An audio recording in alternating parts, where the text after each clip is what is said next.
it's all over. Some people received help, some people didn't. It depended on where you were in the proximity to aid. Other questions focused on rebuilding and the need to reduce red tape for building permits. President Trump has signed a farm bill into law. He wanted it to include stricter work requirements for people receiving food stamps, but Republicans had to drop that provision. Now the president has directed the Agriculture Department to enact some of the requirements unilaterally. House Minority Leader Nancy Pelosi says the president is taking food away from Americans. The administration is now deciding they'll make an assault on poor people in America. It's one of their regular themes. Steve Clausen, California News. You're out for a jog, getting in the zone when... Ew! Oh, it smells like rotten eggs. Meanwhile, dirt is swirling in the air, and you hear a hissing noise. Dude, it's a snake! No, dude. A hissing sound, swirling dirt, or rotten egg odor can mean there's a natural gas leak. Natural gas lines can be buried anywhere. If you suspect a leak, leave immediately and call 911 and Southwest Gas. Oh, thanks, deep-voiced narrator. You're welcome, young person. It's maybe the night that my dreams might let me know. All the stars are closer. All the stars are closer. Tell me what you gonna do to me. Confrontation ain't nothing new to me. You could bring a bullet, bring a sword, bring a morgue, but you can't bring the truth to me. Alexa, play Kendrick Lamar and SZA. Okay. Maybe the night that my dreams might let me know. All the stars are closer. With Amazon Music, a voice is all you need. Get tens of millions of songs. Download the Amazon Music app today. Looking for a new place to eat? Delicious food at a great value? The Tri-City Center in Redlands is proud to announce the grand opening of a fine new dining establishment. Terry's Diner, at the former location of the Spunky Steer in Redlands, is officially open for business daily from 6 a.m. to 9 p.m. with delicious, mouth-watering breakfast, lunches, and dinners. Treat yourself to Terry's tasty dessert menu, such as Terry's famous sundaes, banana splits, hot fudge cake, old-fashioned root beer floats, frosties, cakes, and pies, too. You'll find weekly lunch and dinner specials, all under $10, including Angus steaks, burgers, Greek salads, pasta seafoods, with wine and beer. Terry's brings years of tasty temptations from DJs in San Bernardino and Alta Loma. Join a new tradition in Redlands. Stop by at 1350 Industrial Park Avenue between Tennessee and Alabama in the Tri-City Center. Google Terry's Diner Redlands on Yelp or find them terrysdinerredlands.com. KCAA, where every day is a great day.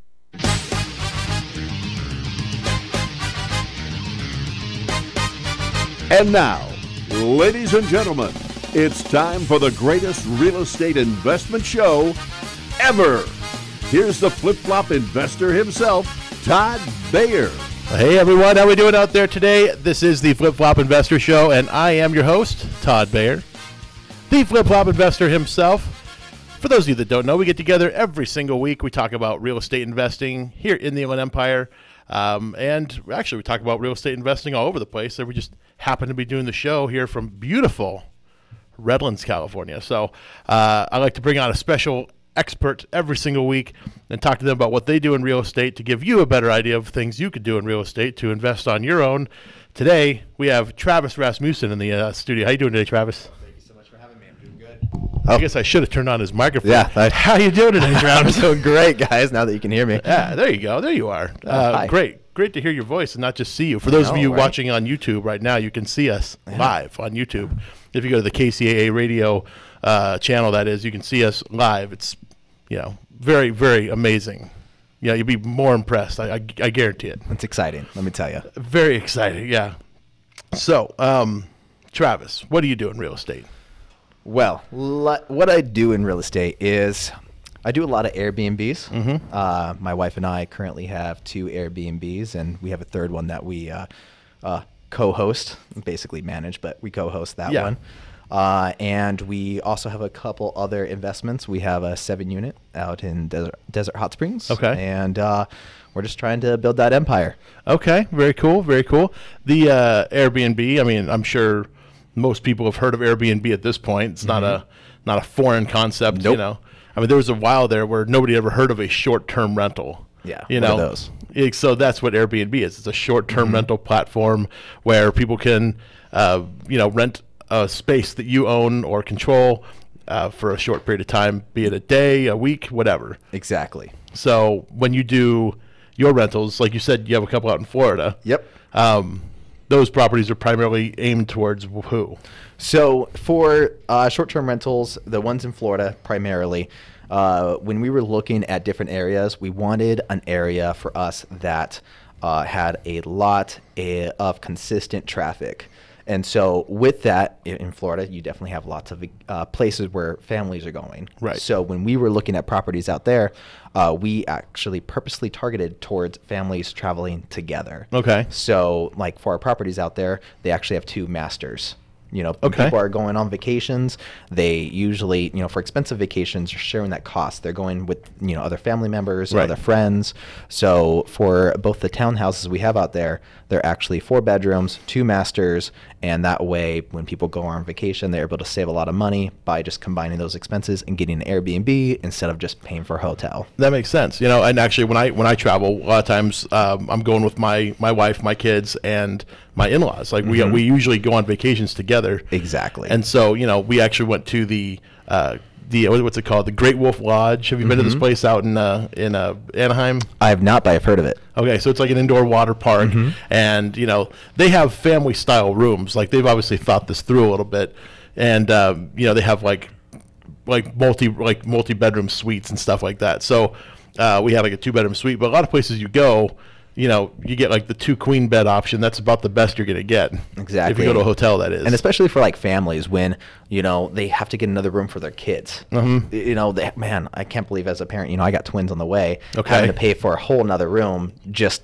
because, you know, I need to take care of my kids and stuff. You know, like what we have all the rooms in one spot. They know their kids are just down the hallway. Right. Yeah, you're all under the same roof, so, you know, you don't need to worry about it so much. Whereas if they're in the hotel room next to you or the hotel room down the hall or what's going on a completely different floor, you know, heaven forbid. You know, what kind of trouble could they get into like that? But, you know, I've heard of other people I know, other friends I have, like, you know, they'll have like it's a 1 king bedroom, you know, and so like, you know, dad will stay in there with their son and, you know, mom will stay in the other room with the daughter. You know, I've heard of people doing it that way, or, you know, when they're young, I don't think anybody really separates the kids so much from the parents, but yeah, I don't know. It's tough sometimes traveling as a family, you know, when you need, and there's some people that have a family of 6 or 8, you know, and it's just mom and dad and like a bunch of kids. And I don't know what they do. I have no clue because you can't usually fit like an air mattress. They book my places. That's what they do. That's exactly right. You know, and that's what I was getting at. You know, that there's a need for this kind of stuff, and it's kind of unfortunate that, you know, there's a lot of municipalities that have some issues with Airbnb. You know, I know there's been some bad eggs out there that, you know, might spoil the bunch, but I mean, for the most part, these are decent places. A lot of the hosts actually care about their location. They're not trying to make it a bad experience. In fact, they work very hard to make it a good experience. Absolutely. So if you're ever booking, I mean, Superhost is what you want to look for, because those are the hosts that have really good reviews. They care about their guests. I mean, anytime my wife and I travel now, we use Airbnb a lot now. We can only really book Superhosts. Okay. Sorry. You know, I know it sounds really bad. You know, don't let that deter you from other places. But you know, but if you're if you're an up and comer, first rental, first Airbnb, you might find it hard to book some places because there's some people, like you might find it hard to get bookings because you're not a Superhost to start off with, obviously. Well, you can still get bookings. It's all about pricing it right. Right. You know, just being on the consumer end of that as well. You know, we like to go to Airbnbs and figure out how we can always improve. And let me tell you, there's definitely a difference between the Superhost and the non-Superhosts. Right. But you could probably tell who's going to become a Superhost too. Oh, absolutely. Absolutely. You guys obviously care about the experience that I'm going to have. Because, the first time I ever had experience with Airbnb, me and Steven, my business partner Steven, we actually were going to a conference in Hollywood. And it's not like it's far from here or anything, and we could have probably just commuted in, but we didn't want to sit for 3 hours on the freeway in the morning because it started at like 8, and we didn't want to have to leave at 5 in the morning, you know, because it was also a late event and went late in the day. So we decided to stay out in Hollywood for one night to go to this event because it was a 2-day thing. And, you know, first time I'd ever done it, and the host was... she had like a condo or something like that was, you know, pretty close to the hotel where this event was being held. And, we stayed in this place. And it was a little weird for me because she wasn't a Superhost. And I don't know if they did Superhost at this time. But, it was just you're just showing up to somebody's apartment. It seemed like, I know. and like like all of her stuff was all over the place. It was kind of weird for me because it was clearly she lived there. She just wasn't there at that time. Like it was obvious that we were renting her place and she was staying somewhere else. Yeah, I'm just walking into some stranger's house. What am I doing here? Yeah, like I didn't, like she had like an Xbox and a TV, and like I didn't want to turn it on. Do you play it? I didn't want to, even though she said it was fine, but I didn't want to like mess up anything. What if I, change the source on the TV and I can't figure out how to get back, or so I don't know. We didn't take advantage of any of the amenities of this girl's apartment. We didn't cook anything in the kitchen because there weren't dirty dishes, but there was like a lot of stuff on the counter, like a lot of clutter. yeah. You were just there to sleep. Pretty much. That's all we did there, was sleep there. But it was still kind of strange. I felt like I was sleeping in somebody else's house. Mm-hmm. But well, you were. I was. But like, you don't live in the places that you have out in Florida. No, I don't. Like, those are not a full-time house for someone. You're not relocating a family so somebody else can come stay in there. So it's purposeful. Correct. Is what it's like the differentiating thing. And like, is there a way to kind of tell on Airbnb if you're getting that sort of an experience? Yes, there is. Let me tell you. So there is actually a few different things on Airbnb. You have entire places, and you have a private room, and you actually have shared, I forgot what they call it, like basically shared places where if someone has 3 extra bedrooms in their house, they might actually rent out each bedroom to a different group. Okay. And so at that point, what you want to really pay attention to is the fact that you will be sharing common areas with other guests that are staying. Okay. And some people just aren't aware of that. And I completely understand if they're not new to the platform, knowing those different things. So with my place, I still get this question quite commonly, are you going to be there? Yeah. And I'm like, no, don't worry. I'm not going to be there. I'm in California. I am across the country. Yeah. You don't have to worry about that. Which, I mean, for some people might make them somewhat nervous because they think, what if I need more towels, right? So, like, what if somebody's staying at your place in Florida and all their towels are dirty? What happens? Well, why are all your towels dirty? I mean, are you washing your car with them or something? They went in the pool or, yeah, completely. So, honestly, I usually don't get those problems that much. Okay. For the most part, like when I've had guests reach out, it's like, oh, the TV isn't working, and then I call them and it's because it's unplugged, or it's really, really stupid minor stuff. But the key of all of it is having a good cleaner, some good boots on the grounds. Okay. So, like my cleaner, I've had to have him show up. I think, I've had my properties in Florida for over a year now, and I think maybe twice I've had to have him go out to the places and just give him some extra bucks, have him go, deal with the problem, and it's done. But it's a lot of problems you can actually solve with just a phone call. Right. So, like, I know this is like one issue, like with my wife. We were talking about like renting a place in Lake Tahoe, and very, very nice places we found. But the issue became like, what happens when we need more towels? And I said, we can go wash the towels. We can go down to a laundromat. Something. I felt like there was a solution there. But completely. And we have a washer dryer, so you can wash even it easier. yourself. You can wash them right there. Yeah. But she wanted sort of the hotel feel. You know what I mean? Where somebody, you just leave them on the floor and the maids come pick them up and everything. Is that something you could also offer? I can. And like sometimes people ask, oh, is it going to be cleaned every day? Yeah. And I have to pay my cleaner every time they're there. Right. So like, sure, I'll clean it every day. Yeah, of course. I'm going to go negative. No big deal. Right. No, but basically if someone asks that, I just say, yes, I can have my cleaner go there, but it's going to be the extra fee. And honestly, every time someone's like, no, I'm good. I'm fine. I can wash my own towels. Right, exactly. Especially if you have a washer dryer on site. Yeah, exactly. Then it makes sense. I mean, I don't know if everybody has that or not, washer and dryer on site. Some people might have the hookups. But it's an actual townhouse. I mean, you have my indoor hookups and whatnot. Right, but you've got an actual washer and dryer to go along with those hookups. Exactly. Which is good. Some places might have the hookups but don't have the washer and dryer. Because, I don't know, if I were an Airbnb owner, I would probably try to open up my Airbnb spot for as little as possible out of pocket. Like with furniture and things, like I'm not going to go out and buy the Ethan Allen collection. I'm probably going to try and get a decent couch, but pay as little for it as I can. Correct. Yeah, you got to be really careful because if you want to do this long term, like my wife and I really care about our profile, having it be stellar reviews. We want to keep growing it. So for like when we get furniture, we're looking for decent prices, but we're not looking for cruddy stuff. We're looking for like good stuff that people can walk in and be like, oh, this is nice, but not thousands and thousands of dollars, because they will trash it. And I don't just mean like trash it like they're going to have parties, but people just just not respectful. Let me tell you, after being an Airbnb, when you go to hotels and you wonder, man, why are these like towels so crappy? I know why. Because people destroy them every time. I don't know what they do with them, but yeah. Well, yeah, I mean, that makes sense. But, because I mean, I've had rental properties before, and, people don't tend to take care of things as much as you'd like them to. But some people are really respectful of the place. I've had great tenants, that when they deliver the property back to me exactly as I gave it to them. So it's I'm not going to say it's everybody that's the problem, but it's certainly a couple people would ruin it for you, and that's why I wouldn't want to spend a ton of money on furniture and stuff like that. Like especially the things that are going to get used a lot, like a couch. Like we have couch covers for that. Anything we can do to kind of mitigate that damage, we do. So something that we can replace easily. Right. Yeah, and I know there's probably other things too, like carpet, for example. Like, if people are having parties there frequently, there's going to be spills often, and carpet's going to get dirty, it's going to get stained. So do you try to, like, on your townhouses, do you keep them only carpeted in the bedrooms, or are they? Yeah. Let me actually go into that. So with our 2 properties in Florida, the first one, we have the vinyl plank flooring all downstairs. Okay. It's waterproof. It lasts a long time. It's a good price. It's not, wooden floors where it takes a lot of maintenance. Right. And we kept carpet upstairs.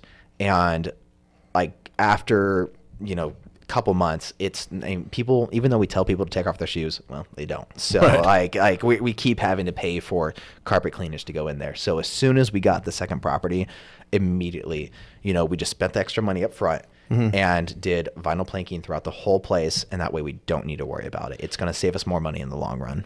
So you can just run a quick wet mop over everything, exactly. If need be, and then same with like countertops, appliances, sinks. I mean, did you go all out? Did you put like stainless steel appliances in, or you? Not really. I mean, a lot of it is just in the style. So like, you flip properties, there's certain things that you can spend money on for not a lot of money, a lot of money that make a big difference. Paint, floors, those are the 2 biggest things, as always. So when we go into a property, when we're buying one, we take the time and we just know that we're going to replace the floors, we're going to paint the house. I don't need to go changing walls or anything like that. But those 2 things are cheap and they make a lasting difference. Sure. And then from there, it's about setting the property up right, having a good decorator. My wife, fantastic decorator. Let me tell you, we get so many compliments on that. That's the other thing. I was going to ask you that. I was going to ask you if you hire somebody to like help decorate, because that's not my thing. I'm not, I could move around every single wall in a house and make it a more useful thing, but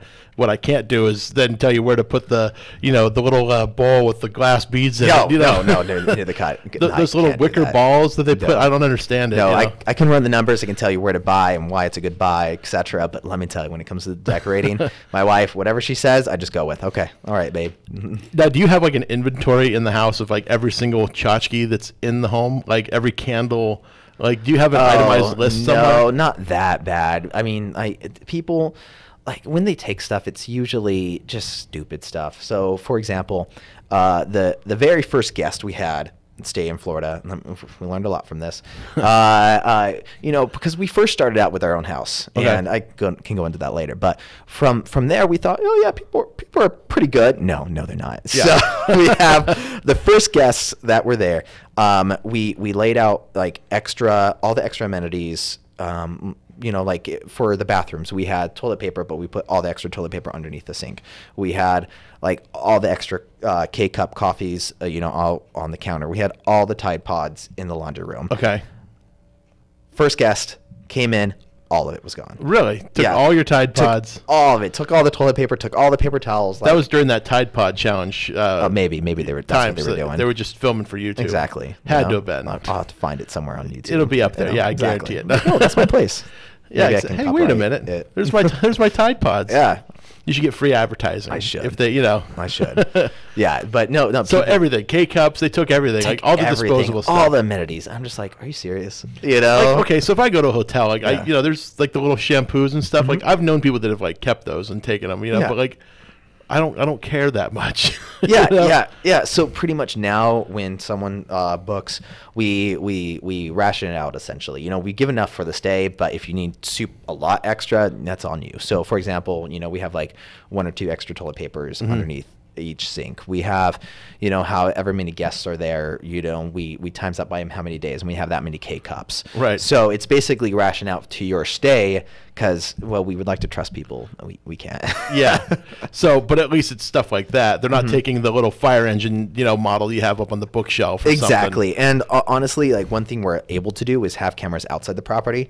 And we do a lot of things. A lot of it is prep to make sure you don't get those kind of guests. You know, I do a lot of things now just to prevent that kind of stuff from happening. And one of them is just having cameras outside the property. Yeah. It prevents a lot of different things. I mean, honestly, the only other things we've had stolen are just 2 hair dryers. Okay. That's it. You think that was on accident, or do you think that was purposeful? I really don't know.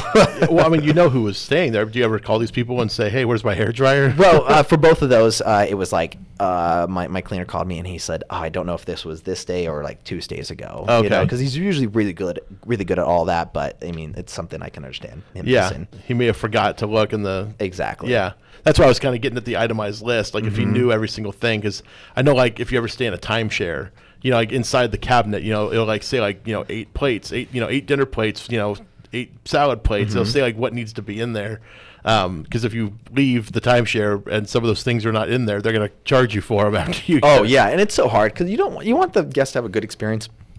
But you also don't want to be that. Like, you want them to feel homey. I feel like if I have that, hey, so this is the itemized list. Can you please check off before you, you arrive? Right. It might turn some people away. And you don't, like, obviously, when people leave, they don't have to clean up to leave, like, when they leave, right? No, they don't. And it's just, like, just don't trash the place, you know? Yeah. Put the dishes in the sink. Take out the trash. Just simple stuff. You don't have to do much, but it's just the difference between people putting trash in the trash cans and then not. Like, that's when my cleaner calls and complains. It says I'm cleaning up extra, which is going to cost you extra, probably.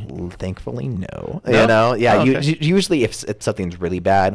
Or if it happens a lot, I'm sure you would. Oh, completely. And we really do well with our cleaner. Like, we give them extra...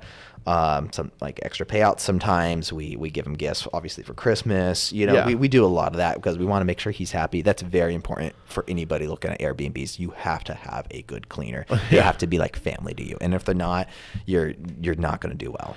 So then, like, if I told you, do you ever find out like why I'm coming out there? So, like, if I was to book a stay at your condo, or your townhouse, sorry, you're gonna say, you know, what's the point of your visit, or you just kind of like. Whatever. Because honestly, at this point, I really don't care. It's more of one, when are you booking?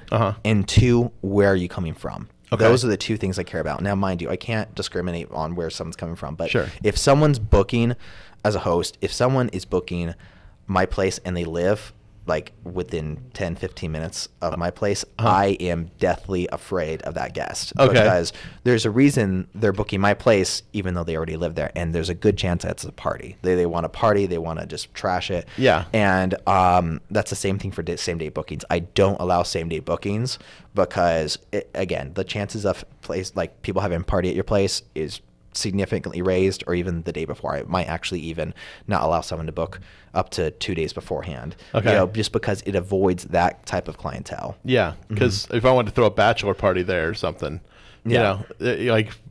Well, I have on there no parties, and again, just having the cameras out there, having I have some other stuff in place as well, which we can go into. Having the cameras there, making sure you don't have same-day bookings, making sure they're not from the same town. Those prevent a lot of different parties. So yeah, sometimes we have bachelorette parties or bachelor parties, but it's usually amongst that group, and they know, hey, that when they book the place, they're not going to have their friends from in town come over. I'm not going to have 15 cars show up and then have people just trash the place. It's just going to be them going out together, and they might have a few beers. There might be a couple, like sometimes a beer maybe, fall on the ground and cleaner might need to clean that, but it's really not that big. It's avoiding those big ticket items. Like, that's the biggest thing as a host. You don't want the big ticket items where I'm afraid of that call when my cleaner calls and says, hey, the couch is destroyed, absolutely destroyed. TV's gone. There's a whole hole through the wall. Right. That's what I'm trying to avoid.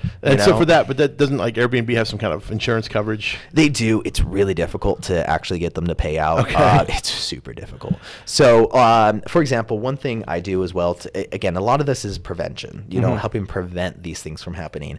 So for what I do as a host is anybody that books 2 weeks before you stay, I'm going to send you a welcome message. Okay. And in that welcome message, because some people just click on your rules and they just like, when they book, click, click, click, click, click, click, click, click. Okay, good, I'm booked. Not everyone reads the rules. That's a surprise. That's a huge shock. Exactly. So basically what I have in there to help prevent that from happening or someone coming and just destroying the place, in my welcome message, about halfway through, I have in there that, hey, I put my rules again and put, the guidelines. And if you read this message, to help understand you read and agreed to these messages, please reply with the last 4 digits of your phone number, and that will be your code for the stay. And so that way, if, it's a week out and I haven't had that reply yet, I can reach out, hey, have you read it? And if they say yes, and I don't have that 4-digit code, I know they haven't read it. Right. So it's stuff like that that really helps prevent those kind of things. I like it. Mm-hmm. Okay, so let's say I accept all your rules and I just throw a bachelor party there anyway, and you catch it on the camera. You see, okay, this guy's got like 50 people coming in and out of the house. Yep. What's your recourse there? So at that point, what I would do is I would put the video camera footage on the outside, show that you're obviously blatantly not obeying the rules. Right. And then I would have to go through the Airbnb resolution center, and I have to, let me tell you, if you're thinking about getting into this, itemize everything. Keep receipts for everything. That is so important. If you do not have a receipt for something, you will not be paid out on it. You need to show exactly what everything cost, every single thing you bought. Luckily we buy a lot of things on Amazon, so it's all there. Exactly. Okay. But or you have to get quotes for stuff. So if someone did do that, I would pull up the footage, have my receipts, go into the resolution center, and basically address all these concerns. Okay. Thankfully, haven't been like the most I've had to recourse is basically like all the amenities. I got most of my money back on that. Okay. Oh, you did. So for the person that took all your cake I did actually. Tide Pods. Okay. Yeah, I went to town. I was so mad about that. Like seriously, like well, because you went to Costco or something, right? And had like the 100 pack of K-Cups delivered. Oh my goodness, yeah. Mm-hmm. So obviously when you bought the place, you were out in Florida kind of coordinating all the renovations and all that stuff, the interior design, right? Yeah, after we closed, we flew out there, and we were out there pretty much, we actually tried to do it in a week. Let me tell you, that was insane. That's a fun story. But basically after the week, we were like, oh man, we didn't get everything done. So we actually had to book a second flight out there, came out there a couple weeks later, got it all done. So now we know every time when we're getting a property ready, it takes 2 weeks. Okay. We just need to do 2 weeks. Like it completely. And when you bought the place, it was already in pretty good shape. It wasn't like... well, it depends. I mean, the houses you get are not in good shape. Right, yeah. Like when we buy a house, like we're doing like full-on rehabs. We're putting in like new kitchens, new bathrooms, everything. all that. Yeah, like I don't need to replace countertops. Oh, sometimes I have, but again, it just basically floors and paint. Goes a long way in getting out the old furniture. Like I have to take down the old drapes and because some of these, even though they were built in 2004, they just do not look like they're from 2004. And so then you mentioned like taking out the old furniture. So was this place previously being used as an Airbnb? Yeah. So some of the places you can get, they're already come furnished. Like you get these communities that where they do allow short-term rentals in there. And pretty much what you want to do when that happens, the first time we like, oh, awesome, it's already furnished. We went there. And no, it cost us more money to get out furniture because we had to call 1-800-GOT-JUNK and just to take some stuff out. Yeah. So the next time when we got the next place, we said it needs to come blank. We don't want anything there. Yeah. Because it's easier for my wife to design, to have a blank slate, and also we're not spending money to get stuff out. It's just easier to spend a couple $1,000 more, not too much, just a couple more $1,000. And it's easier to plan, easier to get done, and it's quicker for the rehab. It really is. I mean, even in our case, but a lot of times we're buying these things and we say, leave your junk. We want you to have a seamless move-out process.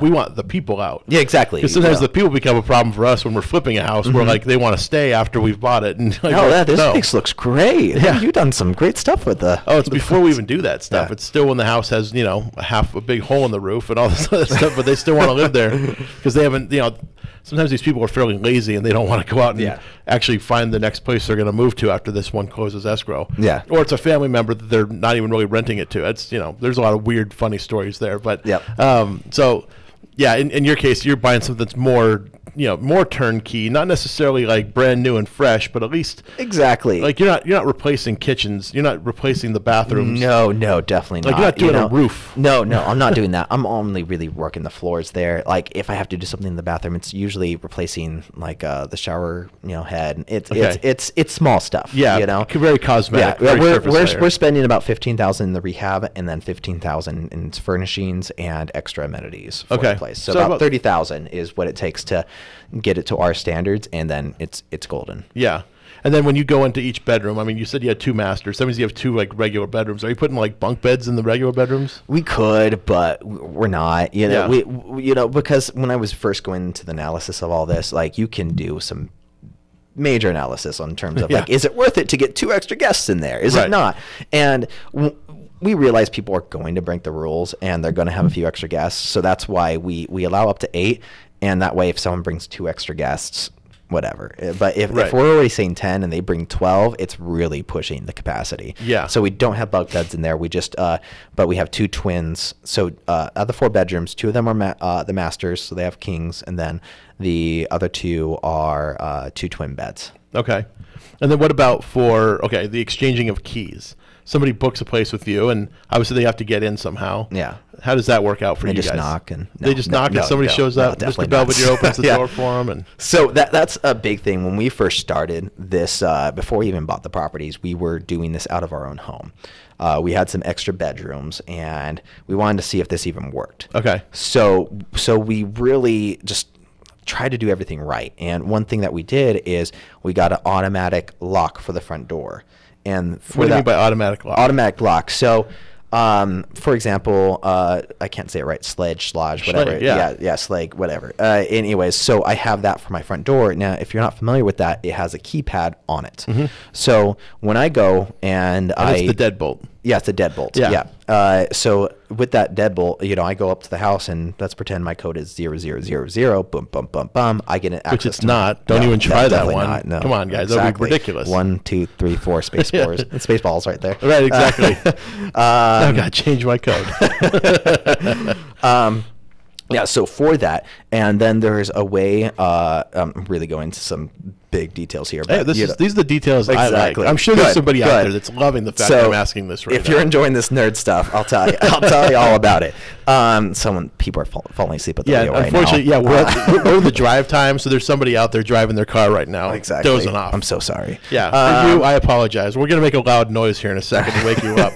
So what we have is, now to make your home a smart home, there's different items you can use. We use what's called a wink. Okay. Now, for that wink, that allows our deadbolt, that sludge, whatever, that can connect to it. So from my smartphone, I can add and delete codes from my deadbolt at the front door. So the door lock connects to the wink system, which is connected to the internet. Correct. So you, through the internet and the magic of cell phones and all this good stuff. Magic smartphone, I can change the code. Yeah. So there's some other things out there too. Like there's one called Smart Things. Samsung Smart Things is another way you can control these things. I'm just throwing it out there. I know sponsors. Are we getting paid for this? We better be. You know what? And we want to thank Samsung for their generous donation. Yeah. Checks in the mail. I'm sure we'll get it one day. Yeah. No, but I'm just, like we've dealt with this too because we've done some smart home stuff too. So. Yep, smart home really helps. So if you remember before, when we were talking about when people send me the code back, the last 4 digits of their phone number, I'm able to then put the code in, and that way, as soon as they leave, when I just go and I delete that code, so they do not have access to my place again. Right. They only have access for the days they're there. And that way, when they're there, they don't have to think, oh, yeah, where's the keys? It's the last 4 digits of your phone number. You're not going to forget that, Let's hope. Really. Except for those people that are like, oh, I never know. It's a new phone. Yeah, whoops. Forgot about that. I'm like, you got a new phone number with your new phone? I haven't had a new phone number for a long time. I've gone through several phones. I know. I have a friend like that. Yeah? Every time they get a new phone, they get a new number? Oh, I literally started putting his contact number as when he last got his new phone number. So it'd be like, you know, I'll just say John, summer 2018. So you know, like I knew, okay, which phone number does he have? What's the most recent? That's pretty contact? funny. I never thought about doing it like that. Yeah, because I have a couple friends that do the same thing. You know, there's my life hack, and to everyone out there. There you go. I like these. These are helpful tools and tips. You know, for the would-be real estate investor, or even for some people that have been doing Airbnb for a little while. This is some good stuff. Hopefully, yeah. Like I would consider myself to be, you know, fairly well adept at real estate transactions and so forth. Like, you know, I think I could probably do an Airbnb. I've just never done one. So they're great. Yeah, and that's the thing. They seem like they'd be a ton of fun. Yeah. Especially for somebody that, you know, may want to be like a passive investor, somebody that just has some money sitting around. They want to put it to work somehow. And, you know, they hear about Airbnb, but they don't know anything about hosting a house. They don't know really anything about real estate. Yeah. But they've got this cash sitting around. Maybe it's from an old pension plan or, you know, some kind of a retirement plan they had in the past. And, you know, we meet these people all the time. Yep. You know, they come to the investment clubs and stuff. So we, you know, we meet these folks, and it's like, you know, you put together this same kind of a partnership with somebody on this property you have out in the Coachella Valley. Yep, exactly. Which is, you know, much more close to home. Yep. You know, you had some experience in this out in Florida. So these people, you guys kind of like got together and you said, hey, this is a good match. Exactly. Instead, you're just going to manage it for them. Completely. You know, I like to say co-host. Co-host. Sure. Basically manage, but co-host is what I do. You're definitely not managing it. Forgive me. Exactly. You are definitely co-hosting it. Exactly. That's the perfect word. I forgot about it. Yeah. So for what I co-host out in Coachella, so these guys just had the property and so they already had it. It's a long story, but pretty much they had it. They actually just wanted a place for Coachella, and so they bought it. They bought it with the intent of just renting it for Coachella. Pretty much, yeah. And like they wouldn't worry about it the rest of the time. They would just go and stay, so that way they didn't want to pay thousands of dollars. Exactly. Wow. Okay. Yeah. Anyways, so they actually didn't like their management company, and you know, we touched base and whatnot. And essentially with my experience doing what I'm doing, and I'm already doing it every morning because I'm spending time every morning looking at my properties, seeing who's coming in, making sure they're sending me that code back, you know, entering and exiting those codes, making sure, you know, my cleaner has what they need. Like, this is what I do every single morning. It does take some time and more than anything, mental energy, you know, because you just, like, one thing with me now handling this, my wife's like, oh, I haven't had to worry about this, you know, because I'm doing this every morning. Anyways, getting off track. So with that Coachella property, you know, they just didn't want to worry about it. It takes a lot of energy. They make their money. They're very successful in other areas. Okay. You know, I always tell people, do what you do best and just focus on that. Right. So for them, you know, they're doing other stuff. Just keep focusing on that. And I'm co-hosting for them, and that way at the end of the month I just touch base with them and I let them know, hey, you have to, you know, pay the cleaner this much, you have to buy these items. I give them, you know, the list of items they have to buy, and at that point it makes it significantly easier for them to have this property. But yet for me, like, I'm still able to I'm just adding one more onto my morning routine. Yeah. So, but for them, they don't have to worry about that, and they're able to keep that investment going. And that way, next time they go to Coachella, you know, they're just, I'm basically dealing with the property the rest of the year. So do they still stay in the place during Coachella? Actually, no, when I show them the numbers for this next year, they're deciding not to. Okay, so, yeah, they're probably good thinking, because you can rent out a place for a week. There's what, because Coachella is 2 weeks, right? Yeah, we're looking in the thousands, multiple thousands. So it's going to be a pretty strong couple weeks, and people pay these. You know, looking at historical trends. Sure. It was funny, actually. You know, a couple years ago, someone booked our place out, and let me tell you, I'm not near Coachella. Like, I'm not close. Okay. When we were doing the extra rooms in our house, someone booked our place because we were the closest place. Oh, wow. So yeah, it's insane. But wow, yeah, that would be quite a drive, you know. Yeah. But hey, I mean, if you're coming from out of state, you may not have the understanding of like distances and, you know, the way the freeway system works. They were in LA and they still booked our place, and I was like, okay. I mean, us people out here in the Inland Empire, we're just, you know, wild west cowboys out here to them. You know, like, people in LA do not understand this. Yeah, exactly. Yeah, if you're out there, you're fine. You're close enough. Exactly. It's a hop, skip, and a jump. There's no traffic. You'll be there in 20 minutes. You just have to drive on dirt roads the whole time. Completely. Because that's all we have out here with our horses. That's all we have. And buggies. Yeah, it's can get a little tiring sometimes.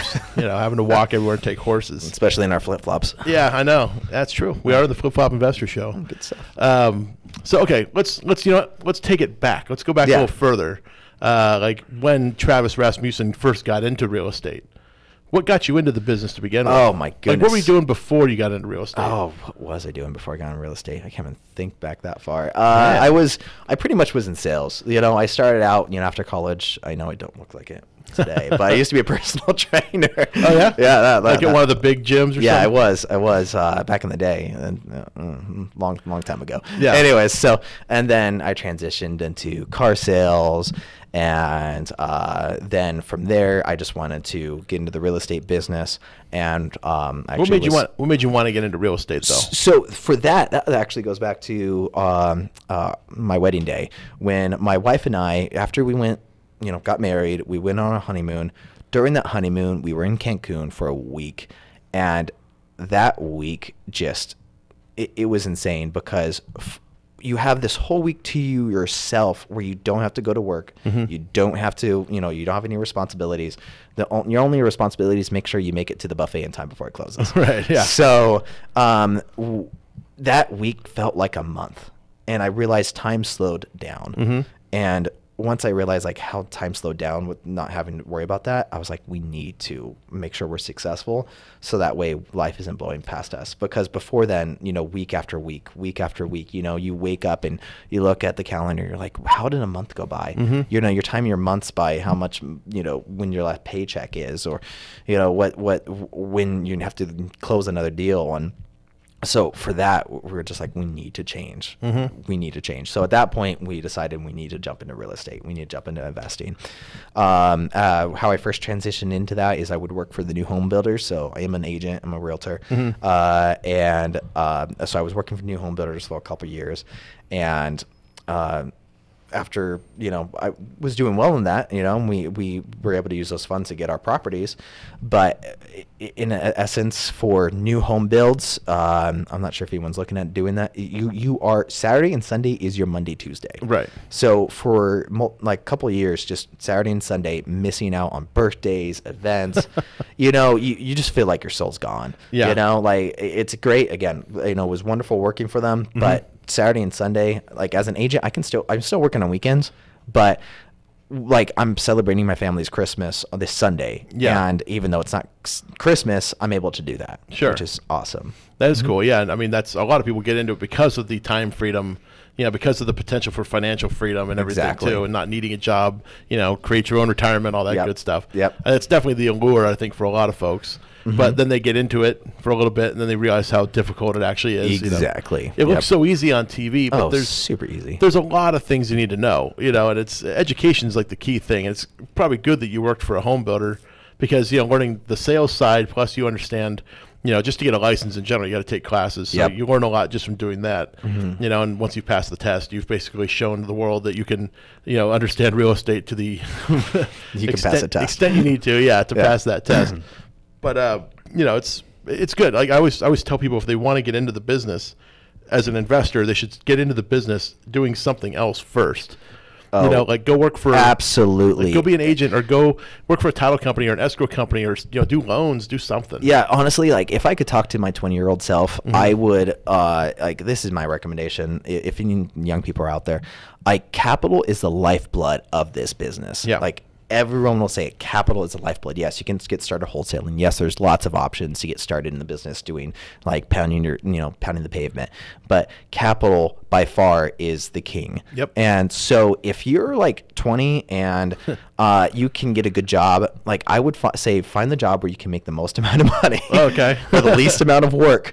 and just work your butt off. If you can work overtime and just make an extra $80,000 a year, you know, if you're just, you know, because some jobs you can do that. Sure. You can absolutely do that. Especially in sales. Oh, completely. That's kind of why sales is such a good basis for a lot of people. Exactly. And if you're killing it at that, you take that money every year, because guess what? You don't need to, quote unquote, find a deal. You can make it a deal with just buying property. So if you're buying, you know, 5 years and you bought 5 properties, you're going to do great. And that's really going to change it, because every year when you're buying that property, that's just going to add to your income so you can keep rolling it. Right. So that's what I would say. Just capital is the lifeblood. And if you can, you know, if you're young and you can find a good job, you know, you can study for a good job. And it's not because you don't want to do that job for the rest of your life. You just want to, you know, basically. It's a means to an end. Exactly. Yep. Yeah, and you know, and when you say capital, I mean, capital is a very good word, because capital doesn't have to mean your money. No. Capital can mean other people's money, and oftentimes in real estate, it does mean other people's money. I mean, OPM. In every single deal I've ever done, I've used other people's money. You know, because other people have money. And they have lots of it, and they don't know what to do with it. It's amazing when you meet so many people out there that have money and literally don't know how to invest it, and they might even be terrified of the stock market. You know, they might be terrified of all kinds of stuff. Yeah, especially today. You know. Yeah, well, I know. Yeah, stock. We actually on days like today we like to call it happy fundraising day for real estate, because you know, when the stock market tanks, it's like, thank you. You know, bring your money over to safety. This is where you know, we got you. Exactly. That's what real estate is. It's something tangible. And it's funny to me how many people actually like the stock market above real estate, because in the stock market you're buying a piece of paper that you won't even hold at any point in your ownership of that stock. And you know, you're hoping that this company's going to perform well, and that other people are going to agree with you on that, and that they're going to cause the stock to go up in value.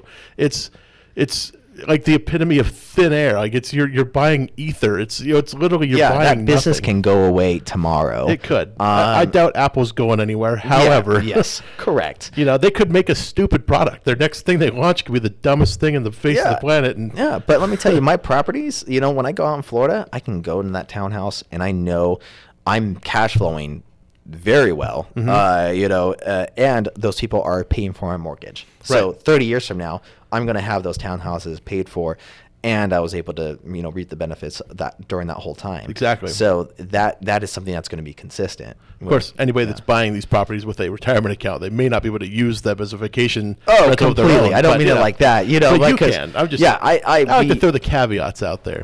Yes. I like to you know, rain on everybody's parade. That's what I'm here for, is to give you that information that's kind of a downer. Yeah. That's why I bring in special guests each week, because they can give you the upside. I just give everybody the downside and say, you know, you're doing great. Yeah, I'm doing fantastic. No, usually, I mean, I love this business. You know, it's hard for me sometimes to go home, because I actually enjoy what I do all day, you know, and of course, when I'm at home, I love being with my wife and kids so much, it's sometimes hard to go to work. So I like have two, you know, worlds that I have that are like sometimes conflicting with one another. Yeah. And like, and I envy you in a way, because you and your wife do it together, you know, that it's like you guys have this thing in common, you know, and I've met people that do it that way. You've met Jim Keller. I'm sure a lot of people on the show have heard Jim Keller before. He's been on here a few times. And, you know, Jim and his wife, they do it together. And actually their daughter's also involved in the organization. So, you know, for him, he says sometimes it's tough because you can't shut it off. You know what I mean? Like, it's basically always work. Yeah. You know, like when they want to just go out and go wine tasting or something, all of a sudden, you know, oh, what are we doing about the house over there on X? You know, and it's like, can't we just sit here and enjoy some wine and not talk about this? Exactly. You know? Like, do you have that situation, or are you guys able to kind of differentiate it? You were saying you do check your properties every morning. So. Yeah, but because, mind you, I still have to. Here's the problem with Airbnb, with me having to basically still manage my own and co-host the one. I have to keep my phone on me at all times. Like, I know for this radio show right now, like I told my wife, hey, like if anything comes in, you have to, you know, reply to that. But honestly, all night I have to have my phone on. If I hear two buzzes, I know, because it's like my text message and Airbnb hit at the same time. Okay. Like, that's Airbnb. I need to handle that now. Yeah. So, if someone's going to be booking like next week or whatnot, I wait till the morning. I say, okay, cool. Put it on the back burner. I wake up in the morning. I handle them. But if someone's there and, you know, they get hey, I can't get in. You know, I've had, you know, back to the deadbolts one time, my deadbolt just died. You know, battery died, yeah. Exactly. And I was like, oh man. So I had to handle that. You know, I luckily have backup keys so people can get in just in case and whatnot. But I still always have to be on. You know, I have to be available for those kind of situations. Right, because somebody could show up at 2 o'clock in the morning. Completely. If that's how their booking is, you know. Yep. You'd obviously probably know that going into it, but luckily for me, that's 11 p.m. here. But you know, right, exactly.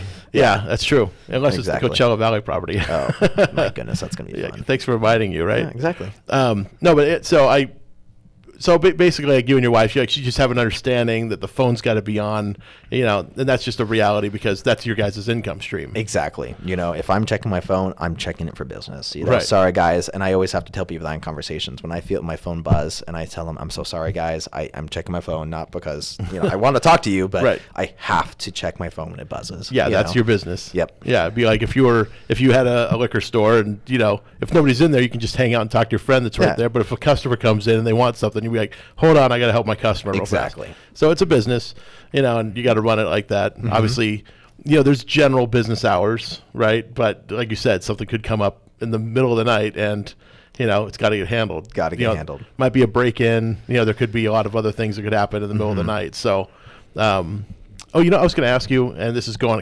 back. We're getting off track with this. Yeah. But I was going to ask you point. the townhome complex. Yeah. Is there like a central like office or something like that? Oh my goodness, I could talk a lot about that. So, okay, so for like where we are in Florida, you can get complexes that are just, you know, how do you say this? Like short-term rentals. Mm-hmm. It's just short-term rentals. They're cheaper, but that's all they are. And so they have a front desk and you have to go through the front desk. Okay. We didn't want that for multiple reasons. First off, we always, like when my wife and I get a property, we're always thinking about the exit plan. What are the exit strategies? And we want to make sure that we're able to, you know, basically sell it any way we need to. Right. And so like the complex we're in, they have a front desk, but they do not book properties. They don't do any of that. Okay. It's basically, they have a front desk for, oh, here's the pool, here's this, here's, you know, if you want to buy tickets, here's that. But it's a complex that I'm able to do short-term rentals. And people actually live there as well. Okay. So it's zoned for both, and that way I can, if I need to exit and I need to sell it tomorrow, if like my wife and I get sick or something, it still qualifies for a lot of the loan programs. Okay, so you can still get an FHA or traditional conventional financing. Exactly. That's good. Yeah, I was just thinking that because some places I know, the place where Stephen and I stayed for our first experience, where we stayed in that girl's apartment, their front desk handled all this stuff for them. I don't know if I don't know if they actually do that exclusively, or if you just had something worked out with them where they did it for her. You know, it's usually I don't like that personally. I don't, because again, I want to control my guests. I want to control the experience for my guest, and that's what's really important. You know, that's what I care about. I want to keep growing, you know, those reviews, that my profile, having a good, you know, reputation, and it's like I am almost OCD when it comes to that. So it's if I have to give up that control to, you know, the front desk, and they're gonna charge a brutal amount. It's I don't have the greatest, you know, view of them. So. Right, exactly. Yeah, they're going to charge you probably 10% of what you're collecting. Oh, more. Oh, that's basic. No, it's like 20, 30. Oh, wow. Yeah, if they're going to control it, like as a property management company, they charge a lot. Okay, so I mean, something to consider. Yes, especially for somebody that may say, well, I don't want my phone going off at 2 o'clock in the morning, you know, but I can afford to buy this place. You know, for them, that might be worth it. It's, you know, if it still cash flows and everything, you know, that could make sense. Yeah. So, I don't know. Yeah. I mean, so obviously if someone wants an Airbnb and they want me to co-host it, I'll be more than happy to help in that way. You know? There you go. Yeah, exactly. Well, yeah, you can make it passive for them. Exactly. I'd be happy to. You guys can work out some kind of situation. I'm already doing it. I already, you know, that's already where I'm putting my, you know, I'm already in that base. Right. You know? Exactly. It's not like it's some new transition for you. Exactly. It'd be a fairly easy thing to take on and just start doing that. Just continue it. Exactly. I like it, and I think it's, you know, I think it's a good model for people out there. If you have some experience with Airbnb, you know, it doesn't have to be your property. You could co-host it with somebody else, or you know, you can co-own a property with somebody else potentially, and do it that way. And of course, you know, I'm not giving any kind of legal advice. Anybody out there that's listening to this, we're just a couple guys talking about investing in real estate. We're not doing this because we're trying to tell you what to do with your money. I would never dream of that. Yeah, Absolutely. Before you do any kind of investment, you should always call your attorneys, your financial representatives, and talk to them about these crazy kooky ideas you're coming up with after listening to some weird guys on the radio. That being said, I just want to throw that out there because sometimes people might think, since we're talking about this type of stuff that we're obviously experts, but we're not. We're not experts, right? We're just a couple of investors. We just do this for a living. That's all. Yeah. And we obviously live within the confines of the law. We would never dream of stepping outside of that. But no, absolutely not. There are investors that do, and you need to be careful of those. So always do your due diligence. Before you get any deal. I don't know why I threw that in the end there. I never do. I just threw that out there because it struck me for a moment. I'm sorry. It's all you, Travis. You're the problem now. Never come back. If you don't mind, though, I'm going to quickly talk about the Inland Empire Real Estate Investment Club because there are some folks out there that want to become real estate investors, and I want to help. So we created this real estate investment club called the Inland Empire Real Estate Investment Club back in 2014. It's basically grown to be a very large organization now. We just had our holiday party. We had the Winter Carnival on Saturday. It was awesome. It was awesome. Amazing. Travis was there. A bunch of people were there. We had open bar, which was, I don't know if that was a mistake or not, but 80s themed Christmas party. 80s themed or a Christmas movie character, which, it was fun. For those of you watching, I'm shaved right now because I came as Cousin Eddie from Christmas Vacation. But yeah, we had a ton of fun, and it's something we do every December because most people are kind of out of town, so we just throw a party for the people that are going to stick around. And so we had a pretty good attendance, good food, good drinks, good times. We had a lot of fun. But every month, other than December, we do a monthly meeting. We do that at the Mission Inn on the fourth Wednesday of every month, and we just get together, talk about real estate. We also have a game that we play called Cash Flow, which is a board game created by Robert Kiyosaki, the author of Rich Dad, Poor Dad. He created this board game for people that want to learn how to do creative real estate investment deals. So we get together and play that once a month. That's on the first Wednesday. So the next one's coming up on January 2nd. So for those of you that want to, get your New Year's off right, and you want to do it right away, January 2nd, we're doing that. That's at the Round Table Clubhouse in Highland. That's going to be on January 2nd. Starts at 6 p.m. Be there. There's pizza. There's some soft drinks available, salad, all kinds of good breadsticks. Oh, man, the works. But you get to play the game, get to meet a lot of other people that want to learn about making cash flowing rentals a reality for themselves. And, we do the Saturday morning coffee. That's the Saturday before the main monthly meeting, which is the fourth Wednesday. It's kind of confusing. We are probably going to be doing it at Lift Coffee in Riverside again this month, or on January. But we haven't confirmed that with them yet. I'm sure we'll get back to you on that. But yeah, if you need any more information on it, you can go to meetup.com. That's where everything is that you need to find out about the Inland Empire Real Estate Investment Club. We're the big group. We're like 4,300 members. Travis is a member. He comes to many of the meetings. And we hope to see you guys there at some point. And I want to thank Travis Rasmussen for coming on the show today. Thank you for having me. And thank you all for tuning in. We'll see you all again after the new year. We're not going to be back next Thursday, but we'll be back the week after that on January 3rd. We'll see you all then. Take care.